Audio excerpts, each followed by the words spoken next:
All right, Blackburn Social Club. God bless America. We're doing the minimal mindset.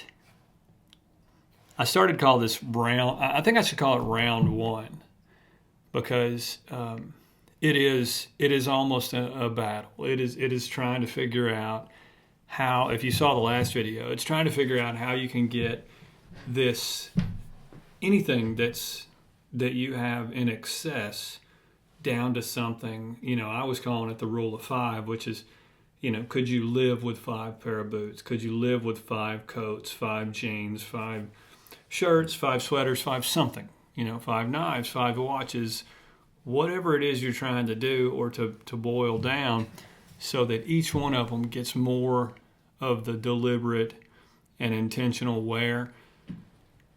And here comes the cat.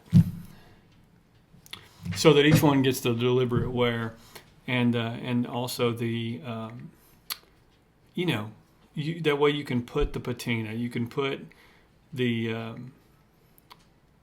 you can make your stuff meaningful. And I think that's what bothers me about this collection. A lot of you guys have commented in support of the concept or of the idea, and that is that it's almost overwhelming, or it's almost like there's an anxiety when you walk into a room with that many choices to make, or that many things, and you feel that clutter, and you feel it. It's overwhelming. Now I know for a lot of folks out there, they'll chime in and say, "Oh, it must suck. Life really sucks for you. You got so many boots to choose from." But that's not the point. It's not the point I'm trying to make. I'm trying to make that, the point I'm trying to make is that when you get to a place when there's just too much around, then it's time to make a decision and start letting some stuff go. So, I don't know how good or easy this will be, but I am going to give it my best. And so what I did was, there is no rhyme or reason, but if I do this the right way, I'm gonna with every step that I make, or every round, I'm gonna come out here and I'm gonna show you guys what I've done. I'm gonna tell you why I've chosen it, and I fully expect there to be some hot takes in here and some upset folks, because there's going to be people that totally disagree with my logic, and that's okay. Drop it in the comments. We'll talk about it. So today, or actually I'd gathered these a day ago, but I come into the boot closet, and what I needed to wear for the day was a pair of, we'll call them outdoor boots. We'll call them just yard boots, kick around boots, work boots, something that didn't need to be, something that would not need to go into an office environment, something that you could work, something that could be robust enough to take a beating, and also something that I would want to consistently put wear on, get it totally broke in, so that I don't feel like that every time I change a boot and I'm working in something, I don't feel like I got to keep going back to the old pair that used to be the most comfortable, and I can finally get through that break-in of a new boot. So I was going for work type boot. And I reached down and I picked up, I reached past my Iron Rangers. I reached past my Blacksmiths. I reached past, several of these other 79 last Trumans. And I grabbed this Coyote Tan Upland. And when I got it, the day went on and I was loving this boot. And so I really got to thinking, man, this is a cool boot. I like the suede of it, or the Roughout texture. I like how, the Commando, in this case it has the heavy lug sole, Truman heavy lug sole. But I liked everything about it. Right up until I was throwing my dogs a toy and one of them stepped on the toe, and I realized how now given I've cleaned it off, but I realized how susceptible it was to wear and tear, or to mud, to debris, to whatever, to water spots and stains. Once I saw that, and like I said, I know that somebody's going to say, no, that's actually a great material. This is the military spec one. So I know that. I know what you're saying. But how do I say this? There are some boots out there that, like for example, the Hawthorne Mule Skinner from Red Wing. There are some of those boots that look great once they've gotten patina. But I think the patina that I see on some of them boots are wear patina, not tear patina, if that makes any sense. So what I'm getting at is the boot I was wanting to gravitate towards, one of the slots that I'm trying to fill, is a boot that will get better with wear and tear.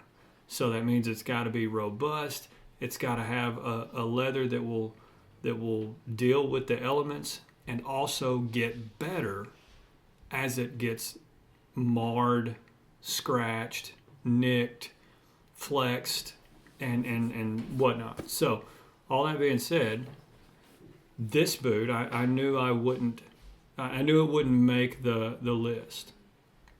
So I put, this will be up for sale. So that's one down.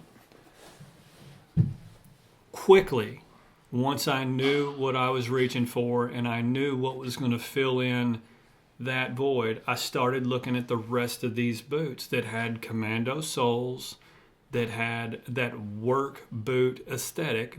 In my mind, that I said that I wasn't necessarily going to dress them up. I'm let me just grab a couple and show you because we're going to go quick. The Tobacco Snakebite from Truman, commando sole. I mean, pretty leather. It's a great leather, but it's a little bit too much of it's a casual boot. It's a I wouldn't call it a work boot, but it really reminds you of the Iron Rangers to me they kind of fill that same space, which is, yeah, you can dress them up, but that's not what their intended purpose is. And so I'd grab stuff like this and go, okay, well that's not going to be the boot that I keep, and it's not going to be one that I'm just ultimately tickled or excited to reach down and grab. These are just good use, good wear, amazing boots. So I started pulling these off the shelves, and I started thinking, one by one, I'm not going to keep them. So another, again, same Truman, Commando, Natural Cypress. Good looking boot, but I'm just not going to work it. I'm not going to do what I wanted to do yesterday in a pair of boots in one of these. So in my mind, the leather is nice enough. It's a great casual boot for somebody to wear, but I'm not going to work it. And if I'm going to dress up a fit to go out and go do something, then I'm picking a different boot. So boots like this did not make the cut. The Stone Rambler. This one was a tough one. And by the way, everything that I've just put down in the floor was a size 11.5. So one of the other criteria is that first pass, which is why this got so easy, was a lot of these boots that I'm holding up are 11.5. So they don't quite fit. They're a little large on me. So I wished I'd have said that first, because that might have drawn less ire than I can imagine this is creating in the comments. But the Stone Rambler, this one would have been one of those really classic, good-looking boots to work and wear and do just what I was talking about, except for the fact that it's an 11.5. So for me, that makes it a no-go for keep. I need to get down to stuff that fits me a little bit better. But this would have been a tremendous leather, and I love the way this looked. But I don't know if I loved it enough to choose it to buy or make in my size. So I may eat those words later, but that's another one. So keeping on that train of thought, here's the black oil Roughout 20 last from Truman, commando sole, mock toe, sprung mock toe, 20 last. So this one also is 11 and a half. So even though I loved it, it's a great looking black boot, it's still too big. So it goes. That was going through stuff like that was the first thing that that's why I said it was going to be easy to make the first pass. It only gets harder from here because, again, as much as I like that, and I even had second thoughts just holding that boot, but I'm not going to keep something that's the wrong size. So it's gone. And then this morning happened. So I'd already pulled those 5 boots out, and I'd already had them ready to sell. In fact, all but one of those I've already posted on Depop to sell, and one of those is already sold, as a matter of fact. So I've already sold one, posted 4 more. Let me see, right over there. I mean, one of the Parkhurst boots, the Anise Kudu, it was an 11 and a half, so it doesn't get to stay. So again, I've just got a bunch of these. So I've just got a bunch of these that again, it doesn't matter how much I like the way they look. They're too big. And the space I'm targeting right now is when I want a boot that I want to go work, what am I going to grab? So now let me get back to my story, and then I'll catch up with what happened this morning. My plan was, after wearing those Coyote Uplands from Truman yesterday for the whole day, something that I noticed was, one, how much I appreciated having that taller boot for a working type boot. It reminds me a lot of my Iron Rangers. It reminds me a lot of my Thorogoods. I did a video a long time ago about how I've had those boots for 20 years. And it just reminds me a lot of that boot. But I loved the heavy lug sole. Very comfortable, walking around the house, walking around the shop, very flexible. And so I just really appreciated how comfortable that boot was. So I had one other pair, and I'm wearing them now, so I won't be able to show you. I guess what I'll do is the ones that I keep and that make the long list, I'll end up doing another video on those. But I had one other pair of Uplands, and they were olive waxed flesh. So as I was grabbing all those Commando soles, all those Trumans that again are a formal, or not a formal, I'm sorry, but a casual last boot, got that rugged look. As I was going through and just grabbing them and kicking them out, the ones that were too big, I paused on the olive waxed flesh and the Java waxed flesh. I did not do anything with those two because I really, really like the Java waxed flesh and the olive waxed flesh when you see them with that wear and tear. So, long story short, the ones that I'm holding on to for that work boot purpose, I put these olive waxed flesh Uplands on, and immediately, feet clicked right in. It's I love the way they look, and I love the fact that with that waxed flesh, they will truly only get better with wear and tear. So I don't have to worry about dragging something across them, scuffing them up, because with that waxed flesh, it actually does improve.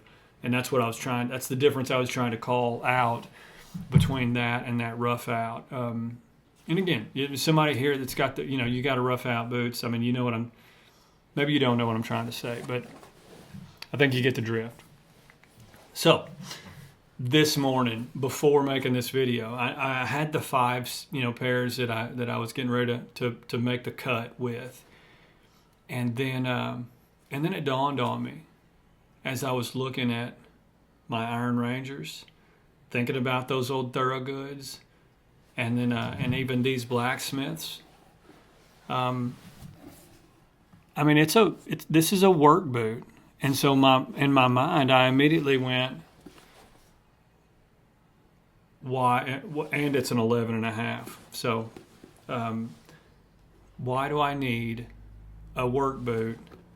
If I'm going to work a boot, I'm going to work the ones I just told you about. So to me, my Blacksmiths and the which was that copper rough and tough, they're gonna go. And this was a boot I just had resold. This is my Iron Ranger. Had these forever. Just had them resold with the black wedge. And all that being said, even when I put them on, these were I want to say, these are also an 11.5. So I've had these forever. And because they've stretched and loosened up, they just don't fit like I wanted. So even though I went to the trouble of I think I just said relasting. Even though I went through the trouble of resoling, they're still a little sloppy fitting just because, again, these were some of the original boots that sent me on the buying too big phase. I'm still going to probably just clean these up and let them go to somebody. Maybe give them to somebody. Maybe donate them because they are a little bit older for wear. But so yeah, I mean that's the first round of the minimal set. And then, like I said, if you're counting, that's between the Parkhurst, between the 5 pairs that I named, the 2 more pair that I grabbed this morning, and I've got some stuff. I told you guys I've got some stuff coming.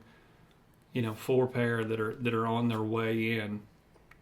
I'm going to try to group them as I go through these rounds, and I'm just talking about boots right now, but I'm eventually going to get to that with pants and coats and everything else. But I'm trying to group them in the most logical way.